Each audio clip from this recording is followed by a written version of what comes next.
in that time, have you sort of gleaned lessons that you think you'll be applying to your career going forward? I mean, I think every experience, I think, gives us something for the next step that we're taking. This was such an extraordinary, unexpected response that literally started in May of last year at Cannes. And,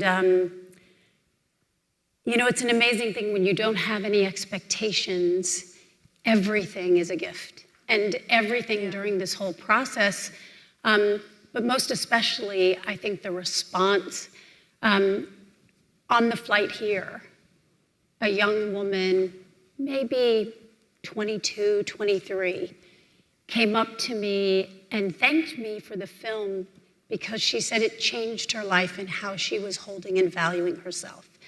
And for me, that is almost more important than anything else that's occurred, is knowing that we've brought something forward that is thought-provoking and potentially life-changing.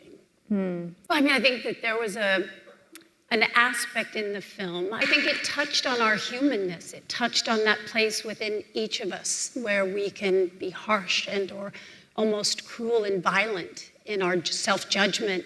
And I think in that way, it just resonated so deeply. For the piece, I spoke to a lot of people about you, and every single one said that you should have won the Oscar. I think that would be nice. I can't say I would be mad at it. But, you know, as I shared when we spoke, you know, the question is, should I have won, is really maybe not, certainly not the perspective of how I hold it, because I didn't. And, you know, I really do subscribe to this idea that everything in life is happening for me, not to me. And that doesn't mean there isn't disappointment, pain, or that things go the way I would like. But when I look at it through that lens, it allows me to step back and say, what is this trying to give me? And in that moment, while it was, you know, a lot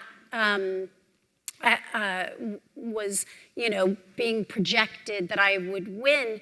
And so, of course, there's disappointment.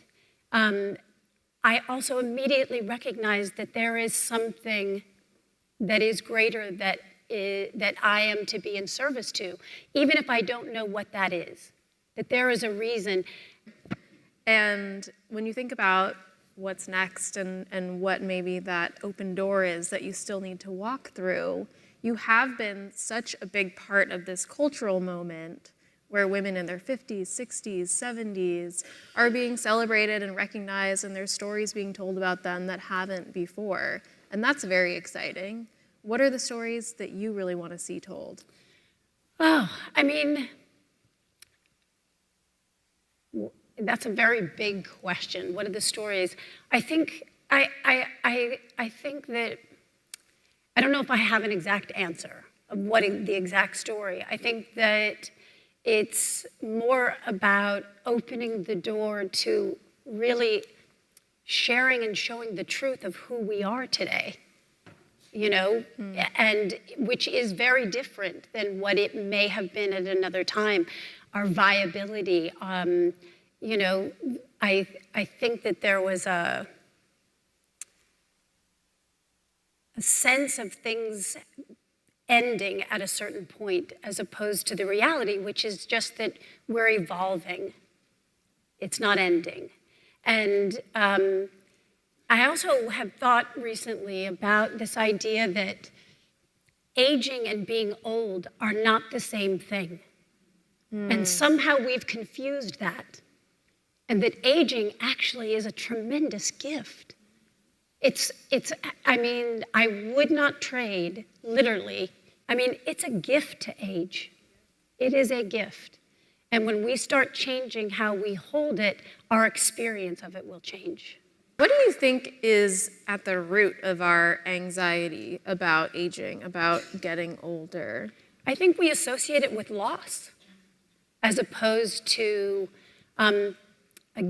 something that we're receiving, that that it's almost as if we see it as end. And I think we also live in, our Western culture does not really hold death in a very comfortable place. We don't see it, it will happen to all of us. It is an inevitable part of our process in this particular body that we're all in at this time. And I think we associate it with loss as opposed to holding on to curiosity, adventure, exploration. I think at my root, I'm such a seeker. And so, and I think in the same way you look at children don't have a sense of time as having an end. It's always about a beginning. Do you have any words of encouragement that you would offer to someone who feels like they missed their moment? It's too late to do the thing that they really want to do. I've said it before, and I think, it's something that I really feel like I've experienced and believe, which is because it hasn't happened doesn't mean it isn't happening. And that's just, again, I think everything in life is how you hold it. If you see it as an end, it will be an end. If you see it, if it's something you believe and you want, then it really is up to you to keep striving for it. I definitely faced a super low where it was a low of grief, thinking that maybe this part of my life was complete. Not over, but complete. And as I shared at the Golden Globes, it's when the script for The Substance came, and clearly the message was it's not. And I think, it's really about our own resilience and not giving up if it means enough to us. What are your specific desires for your future, for the direction that you might go with your career or your life, or what are the things that you haven't yet done that you really want to do? I don't think about it so much in projecting into this is exactly what I want, because I feel like as soon as I do that almost could become a limitation of what's possible. I think working with really creative, talented people who push me to become better, that elevate my abilities, that push me out of my comfort zone, that's really my task. But more than anything, I like to look at what's right in front of me and not project too much into thinking of it in a goal-oriented way. I don't know, maybe that sounds a little too woo-woo, but Do you I don't want to consider miss the yourself moment. woo-woo? I don't want to miss the moment I'm in by projecting to the future.